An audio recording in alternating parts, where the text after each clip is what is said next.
Repitam comigo. Om Namo Bhagavate Vasudevaya.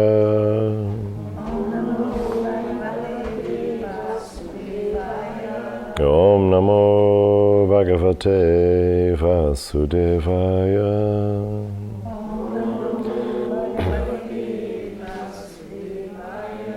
Om Namo Bhagavate Vasudevaya.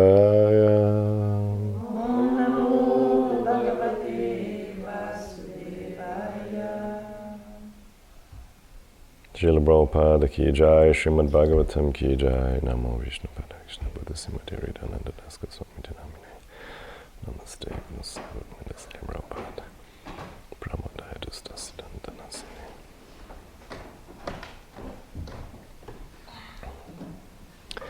Hare Krishna.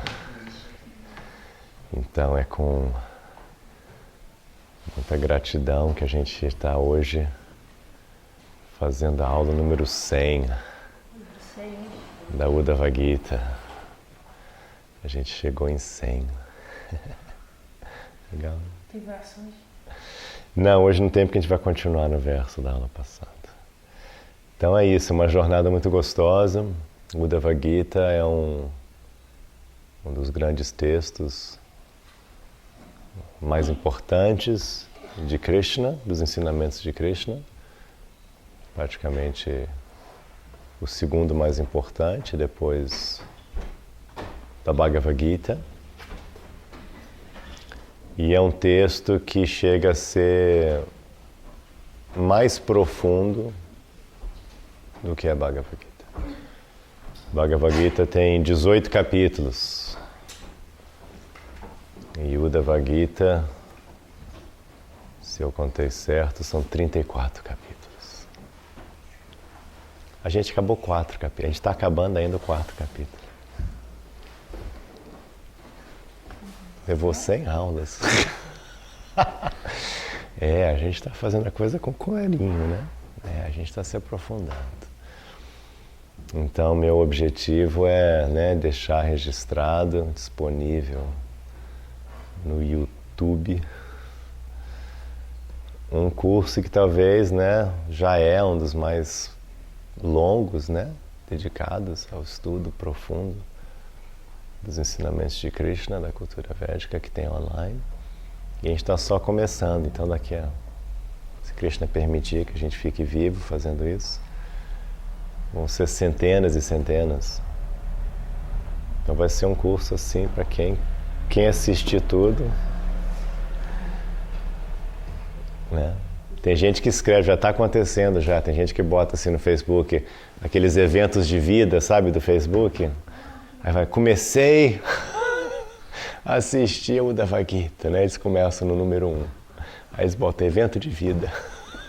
Assim, porque é um evento, vou começar agora, Aí começa a assistir do número 1 e vai alcançando aí. Então muita felicidade, e hoje calhou, por arranjo de Krishna, de ser o Dia Internacional do Yoga. Então, perfeito, Número 100 no Dia Internacional do Yoga. Então, muito legal a gente estar aqui. Como vocês têm visto, a Uddhava Gita é um texto bem profundo. Bem profundo. E a gente tem abordado já nesse início os aspectos mais profundos do yoga, bhakti, direto a Krishna. Essa bhakti yoga com Krishna. E na aula passada a gente parou num verso muito bonito. Esse capítulo tem sido extremamente rico, E na aula passada a gente fez um dos versos bem importantes, assim, bem bonitos do capítulo. E a gente só fez o verso, a gente não fez o significado. Então hoje eu vou ler o verso de novo e a gente vai abordar o significado que foi feito pelos seguidores de Sua Divina Graça A.C. Bhaktivedanta Swami Prabhupada. Então nós estamos lendo do Srimad Bhagavatam, 11º canto, 11º capítulo, no verso 48. E Krishna falou assim: Prayena bhakti yogena satsangena vinodavam nopayo vidyate samyak prayanami satamaham. Que traduzido significa: meu querido Uddhava, podem repetir. Eu sou pessoalmente o refúgio definitivo e a trilha da vida para as pessoas santas liberadas. Logo, se alguém não se ocupa em meu serviço devocional amoroso, que se torna possível pela associação com meus devotos, então, para todos os fins práticos, ele não possui um meio eficaz para escapar da existência material. Então eu vou repetir sozinho. Meu querido Uddhava, eu sou pessoalmente o refúgio definitivo e a trilha da vida para as pessoas santas liberadas. Logo, se alguém não se ocupa em meu serviço devocional amoroso, que se torna possível pela associação com meus devotos, então, para todos os fins práticos, ele não possui um meio eficaz para escapar da existência material. Muito legal esse verso. Então a gente falou bastante sobre ele na aula passada, agora eu vou ler o significado que os mestres trazem para este verso. O Sr. Krishna descreveu a Uddhava as características de Jnana Yoga e Bhakti Yoga, ambos os quais são considerados processos espirituais. Então hoje mesmo, estava falando que a gente tem que distinguir, no yoga tem aspectos materiais e tem aspectos espirituais. Os aspectos materiais são aqueles que eu coloco, os campos de perfeição externos do caminho do yoga. Mindfulness, Dharma, paz interior, dieta, estilo de vida, dormir bem, não se intoxicar. Então essas coisas são externas, elas não são espirituais. Mas aqui eles falaram Jnana Yoga e Bhakti Yoga. Jnana e Bhakti, isso sim é espiritual. Essa é a parte da autorrealização yoga, que poucas pessoas acessam. Porque quem conhece o yoga fica mais por fora. Então essa parte interna é mais profunda. Agora, contudo, o Sr. Krishna indica claramente que Bhakti Yoga é o único meio verdadeiro para livrar-nos de vez da existência material e que Bhakti Yoga não é possível sem satsanga ou associação com outros Vaishnavas. Então a gente vai dentro do campo da autorrealização, já penetrando o aspecto mais profundo do yoga, Jnana Yoga. Você está já cultivando conhecimento para entender a realidade completa. Esse é Jnana Yoga. Jnana, conhecimento, yoga, conexão. Você vai conectar-se com o divino através do conhecimento, Jnana Yoga. Então mesmo nessa parte, ela por si só não é suficiente para completar seu processo de autorrealização.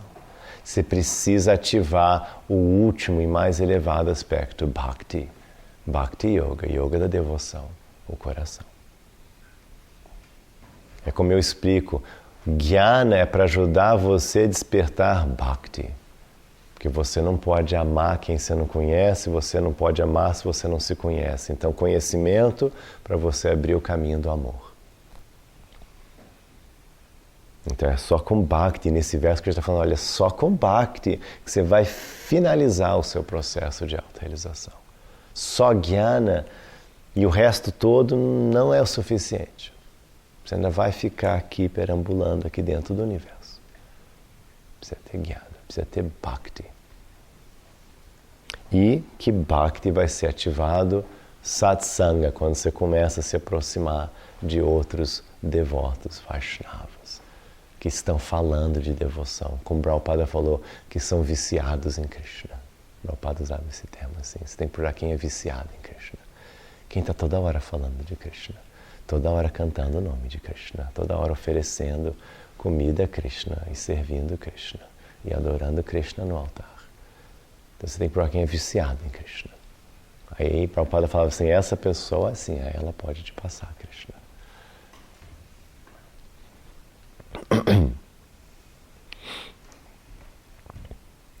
No caminho, no caminho de Bhakti Mishra Jnana, que significa Bhakti, Mishra significa misturado, mesmo, né? Você pensa em Mishra, misturado. Bhakti misturado com Jnana. Bhakti misturado com conhecimento.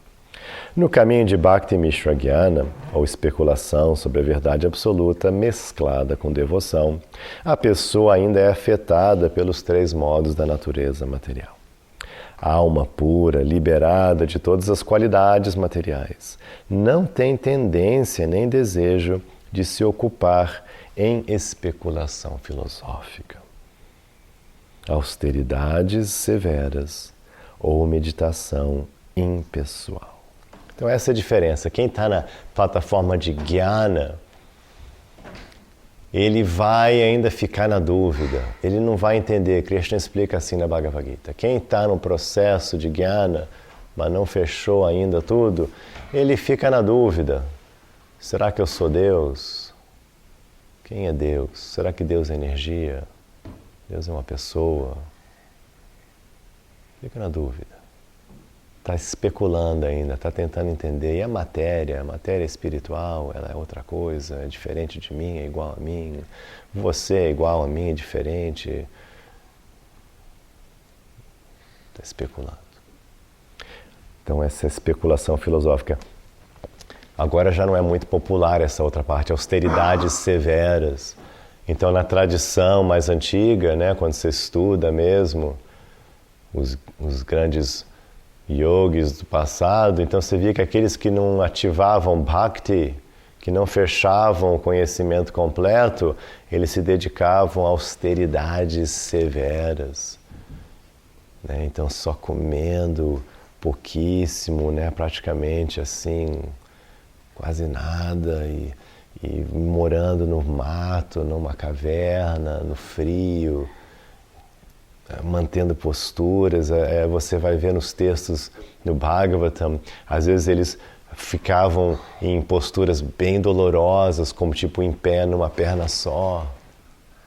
Você vê esse tipo de yogi, né, descrito no culto. Ou com o braço para cima, entendeu? Ou que lembra aquele fakir, aquela coisa que a gente via nos desenhos animados, aquele deitadinho naquela cama de prego, esse tipo de coisa, assim. Então esse tipo de austeridade severa, porque tipo está querendo rejeitar a matéria de uma forma assim, ataque frontal, assim, não é esse o caminho. Então especulação filosófica, austeridade severa e meditação impessoal. Então a pessoa que também está nesse processo, ainda não fechou tudo, não ativou Bhakti, não entendeu ainda Krishna, não entendeu devoção, então também ela fica numa meditação impessoal, ela vai só vibrar o Om, sem entender que o Om realmente representa e simboliza Krishna, ela vai pensar só na energia, ou ela vai fazer um mantra para uma outra deidade, achando que tudo é igual, que Ganesha é a mesma coisa que Shiva, que é a mesma coisa, que não tem diferença nenhuma. Ou ela vai meditar só simplesmente meditar no silêncio, entendeu? Então ela vai fazer uma meditação que não é ainda Bhakti, que ainda não ativou o amor, que não está ainda na ligação amorosa direta com Krishna. E por isso ela não vai realmente ainda se libertar completamente da existência material.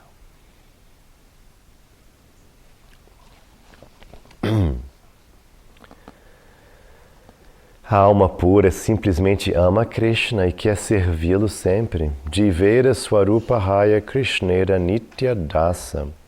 serviço devocional puro ao Senhor chama-se Kevala Bhakti, Bhakti puro. Kevala é puro. Ao passo que serviço devocional mesclado com propensões especulativas chama-se Guna Bhuta Bhakti, ou serviço devocional poluído pelos modos da natureza material. Quem é deveras inteligente não faz um espetáculo de ilusionismo filosófico, senão que discerne a superioridade do amor puro pelo Supremo e adota o caminho de Kevala Bhakti. Quem enfatiza as ditas consecuções intelectuais é de fato menos inteligente, porque tal pessoa tem mais atração pela inteligência do que pela alma pura, que é superior. Deve-se entender, todavia, que o serviço devocional puro não é anti-intelectual ou não filosófico. A verdade absoluta é muito mais extensa do que a verdade parcial. Portanto, quem é dotado de pleno conhecimento a respeito do Sr. Krishna tem a maior facilidade para se dedicar à análise filosófica, pois o devoto puro está trabalhando com toda a gama de categorias conceptuais. Aqueles que não conhecem o Sr. Krishna são atraídos ao Brahman impessoal, a luz de Deus, ou ao Paramatma, a forma divina localizada no coração. Mas não estão conscientes da categoria última de compreensão, chamada Bhagavan. Então, como a gente já explicou em outras aulas, né, a tradição védica tem esses 3 aspectos de Deus descritos. Brahman, a luz de Deus, sem forma, sem personalidade, só a energia de Deus.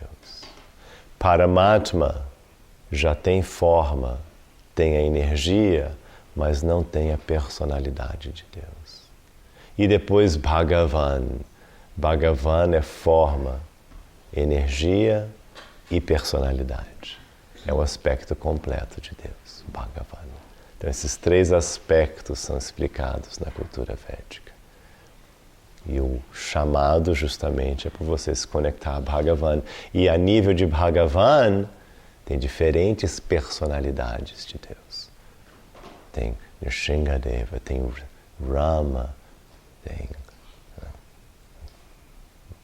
Mas aí o foco é Krishna.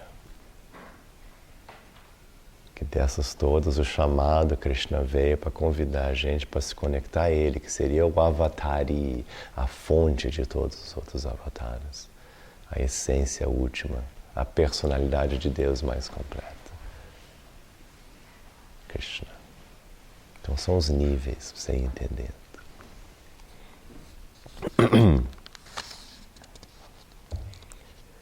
Carentes de conhecimento a respeito de Bhagavan, tais filósofos imperfeitos de certo não compreendem a expansão, interação e retração das inumeráveis potências do Senhor, e assim não podem analisá-las na íntegra.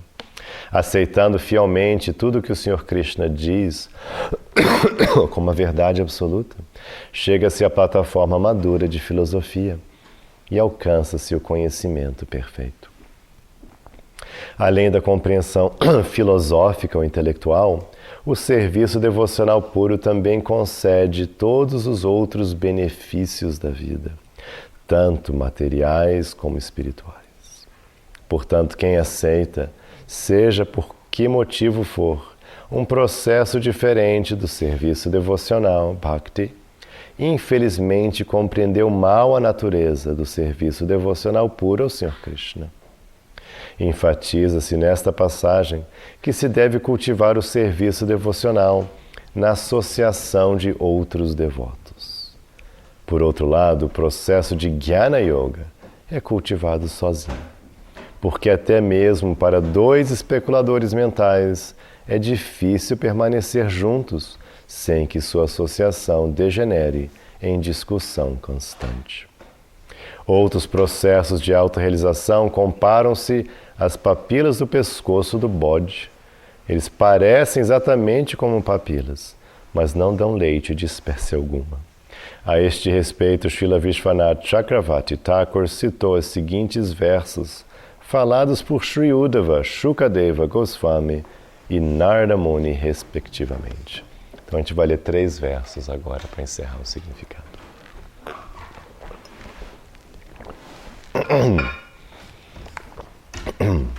Tapatrayena Bihitasya Ghore Santapyamanasya Bhavad Vaniham Pashyaminam Chacharam Tavangrim Dvandva Tapatrad Amrita Bivarshad.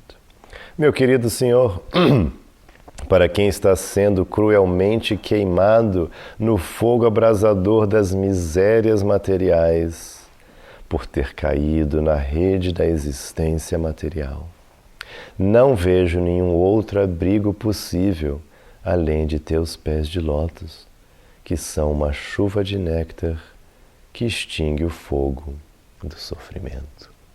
Uddhava é fera.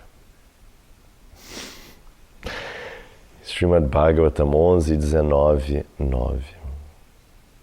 Agora um verso do Bhagavatam, por Shukadeva Goswami. Samsara Sindhu Mati Dustaram Utirshur Nanya Plavo Bhagavata Purushottamasya Lilakata Rasa Nishevana Mantarena Pumsho Bhaved Vividha Dukha Davarditasya. A existência material é como um oceano que é extremamente difícil de atravessar. As almas condicionadas que caíram neste oceano, que não é frio, senão que as queima no fogo do sofrimento. Para quem caiu nesse mar e deseja sair dele, não existe outro barco salva-vidas, exceto o constante saborear dentro de si mesmo das narrações dos passatempos da Suprema Personalidade de Deus. Srimad Bhagavatam 12, 4 e 40. Então esse verso é famoso, né? Comparando a existência, o samsara, como esse oceano, e nós, alminhas, aqui caímos nesse oceano, e cheio de dificuldade, sofrimento, e a gente está aqui tentando, né? Aí eles falam, não, a única saída é você tem que se abrigar em Krishna, você tem que se abrigar em Deus. Sem essa força da devoção, você não vai cruzar esse oceano gigantesco do samsara, das encarnações, da vida material. Você não vai sair do universo, vai ficar preso aqui. E agora mais um verso, dessa vez por Narada Muni, o grande sábio cósmico. Kim va yogena sankena nyasa swadvaya yorapim kim va shreyo biranyascha nayatratma pradohari. Para que servem o sistema de yoga, a especulação filosófica, a mera renúncia ao mundo ou os estudos védicos? De fato, para que serve qualquer suposto processo auspicioso destituído do Senhor Krishna, que é a fonte de nossa própria existência? Srimad Bhagavatam 4, 31, 12. Então esse é outro verso famoso que diz assim, você faz tudo mais e você falta com essa conexão doce e amorosa com Krishna, com Deus, então o que adianta? O que adianta? Eu consegui poderes místicos, e aí daí? Eu consegui ter uma vida legal aqui, ganhei muito dinheiro, e daí? Eu consegui nascer nos planetas celestiais e tive uma vida de milhões de anos, e daí? O que adianta você fazer isso tudo? É como a gente está falando, o que adianta você fazer todo o processo de yoga e você morre na praia? Não se conecta em bhakti. Essa é a essência, a gente está falando aqui do último aspecto. Por isso que é um texto elevado. Só bhakti? Não, tem que fazer tudo. Mas fazer tudo e não fazer bhakti, não adianta. Não resolve. Não completa o processo. Você vai ficar ainda Então esse é o chamado. Último parágrafo. Se, como se afirma neste verso, em geral, prayena, é impossível escapar ao cativeiro material sem o serviço devocional na associação dos devotos, podemos só imaginar as probabilidades de liberação em Kali Yuga sem o movimento da consciência de Krishna. As oportunidades, de certo, são nulas. Pode-se inventar uma espécie de liberação na plataforma mental, ou pode-se viver numa dita sociedade espiritual de adulação mútua. Mas se alguém realmente deseja voltar ao lar, voltar ao Supremo, e ver com olhos espirituais o belo reino de Deus chamado Krishna Loka, deve aderir ao movimento do Sr. Chaitanya e adorar o Sr. Krishna na associação dos Bhakta Ganas, os devotos do Senhor. Então esse é o significado desse verso tão bonito e tão profundo. Alguém quer fazer alguma pergunta? Uma dúvida. Sim, por favor. A gente está estudando o Srimad Bhagavatam, né? Sim. Dentro dele tem essas duas partes, que é o Uddhava Gita e o Bhagavad Gita? Não, o Bhagavad Gita se encontra dentro do Mahabharata. E o Uddhava Gita? Uhum. Ele é uma parte do Srimad Bhagavatam. Então a gente está estudando o Uddhava Gita? É, que é uma parte do Srimad Bhagavatam. É onde ele está se dirigindo a Uddhava? É, 7 dias, lembra? 7 dias antes de partir do planeta. Para quem não lembra desse detalhe da aula número 1, o Uddhava está recebendo as instruções de Krishna 7 dias antes de Krishna ir embora. É a despedida, é a saideira. Krishna está falando, vou te dar essas últimas instruções, Uddhava. E ele fala assim, porque eu não tive tempo de visitar, tem um pessoal muito legal, tem um ashram muito legal lá nos Himalaias, Badarikashrama, ele fala especificamente. E eles queriam muito que eu fosse lá, mas não deu. Não deu para incluir na agenda, estava muito ocupado, Krishna. Krishna é assim. Eles ficaram lá mandando e-mail, pô, você não vem não, WhatsApp, e aí, mas não deu. Então eu vou embora agora, mas o pessoal lá é muito legal, então Uda, eu vou passar para você tudo e você vai lá e faz um seminário lá. Faz um seminário do Uddhava Gita para eles, por favor. Então ele passa todo esse conhecimento para Uddhava, Uddhava memoriza tudo instantaneamente, chega lá e, ó, pessoal, aqui, ó. Não tinha YouTube, né? Então eles podiam estar lá conectados, né, ao vivo, mas não tinha, né? Então, o Uddhava tem que ir lá passar. Ok? Vou ler o último verso do capítulo. Verso 49. Eu vou ler o sânscrito sozinho. Ataitat paramam guhyam shrinvato yadunandana sugopyam apivakshyami tvam ebritya suritsakam. Repita comigo. Meu caro Uddhava, ó querido da dinastia Yadu, porque és meu servo, bem-querente e amigo, falar-te-ei agora o conhecimento mais confidencial. Ouve, por favor, enquanto te explico estes grandes mistérios. Então vou repetir sozinho. Meu caro Uddhava, ó querido da dinastia Yadu, porque és meu servo, bem-querente e amigo, falar-te-ei agora o conhecimento mais confidencial. Ouve, por favor, enquanto te explico estes grandes mistérios. Então a gente está ainda começando, tem grandes mistérios que serão revelados ainda aqui na Uddhava Gita. Vou ler só o significado curtinho dos mestres. Declara-se no primeiro capítulo do Srimad Bhagavatam 1.1.8 que Bruyur Snigdhasya Shishasya Guravo Guhyam Aptiyuta. O mestre espiritual autêntico revela naturalmente todos os segredos transcendentais ao discípulo sincero. Shri Uddhava havia se rendido sem reservas ao Sr. Krishna e só então pôde o Senhor explicar-lhe tais mistérios, porque sem completa fé é impossível a transmissão do conhecimento espiritual. Outros processos de autorrealização, como por exemplo a especulação filosófica, são imperfeitos e instáveis, porque o executor tem desejos pessoais e não existe um procedimento definido através do qual se pode obter a plena misericórdia do Senhor Supremo. Por outro lado, a associação com os devotos puros do Senhor é um processo autossuficiente, com a garantia de outorgar o resultado desejado. A pessoa só tende a aprender a se associar com os devotos puros e sua vida será perfeita.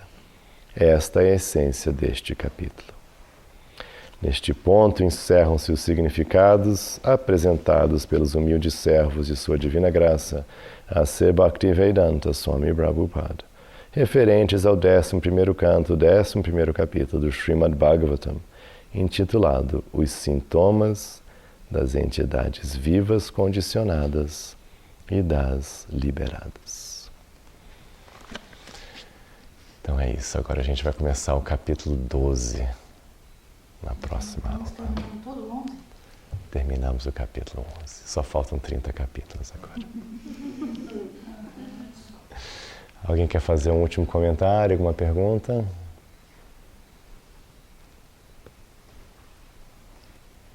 Então o capítulo 11 é denominado Buddha Gita? Não, todo o texto, todos os 34 capítulos Todos são Buddha Gita.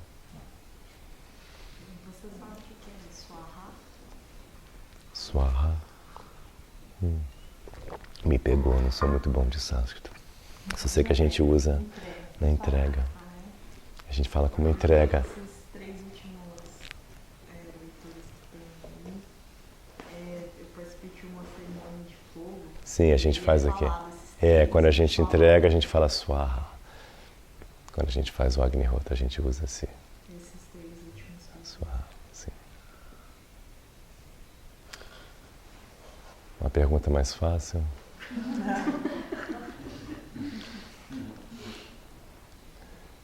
Tá bom. Então, muito obrigado por você ter paciência. Srila Prabhupada, que Jai. Hare Krishna. Que Krishna abençoe todos vocês.